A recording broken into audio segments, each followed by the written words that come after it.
every Jumu'ah, many of the Fridays, the Imam will mention either this verse or a similar verse in meaning. Be careful of Allah, be conscious of Allah, be careful of your relationship with Allah. Watch out, because you have no option but to return to Allah. Now I want to give you an example.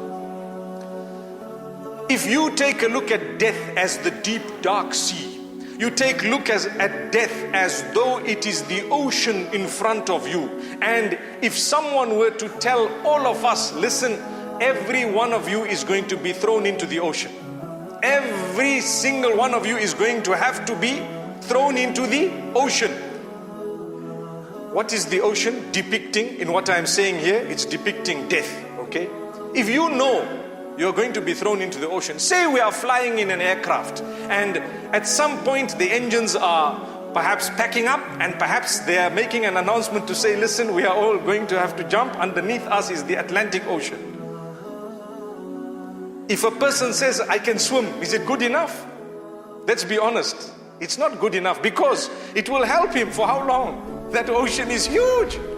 You will swim for how much? 100 kilometers? You need food, you need energy, you need water. The water is salty, it may affect your skin, it will affect everything else. It may be filled with whatever else. So what do you need? I tell you what you and I need. We need protective clothing.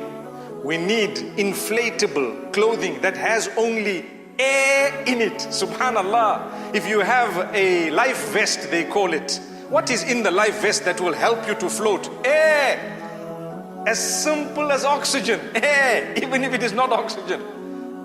A lot of air will help you. Subhanallah, you breathe into that little inflating vest and you inflate it.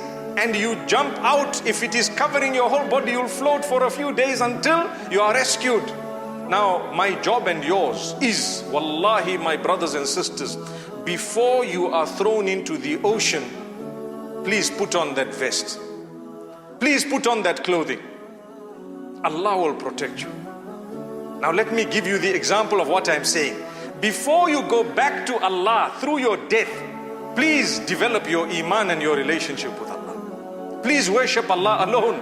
There is no chance of survival if you don't have it. Even if you are the best swimmer, you cannot survive in the deep dark sea, because you are just a human. Your energy levels will not allow you to swim beyond a certain point. You might want to say, I'm the world champion. Go and check how much the world champion has actually swam in terms of length.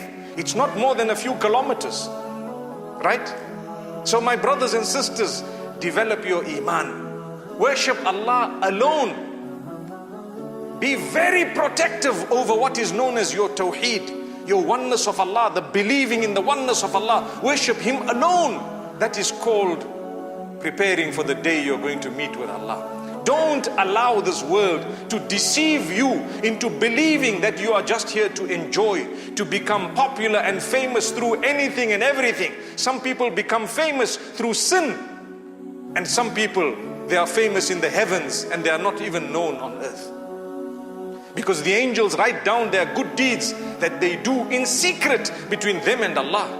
Subhana Rabbi al-A'la. May Allah grant us ease of preparation for the day we are going to meet with Him. And one hadith that I love to read and repeat and mention and talk about: Man ahabba liqa Allah, ahabba Allahu liqa'ahu. Allahu Akbar.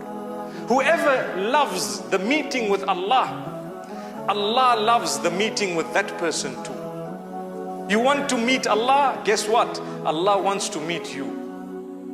And how do I prepare for that day? I try my best. I worship Allah alone. I follow the sunnah of Rasulullah sallallahu alaihi wasallam, and I am protective over it. To be protective over the right things is something that will earn you Jannatul Firdaus. What am I protective over? I am protective over my worship of Allah. I don't care what the world says. I worship Allah and Allah alone. And I will not participate in something that is displeasing to Allah. Secondly, I will make sure that whatever I do was taught by Rasulullah sallallahu alaihi wasallam. What was the point of sending a messenger if the message he came with was not important or irrelevant, or it was added onto or subtracted from? La hawla wa la quwwata illa billah.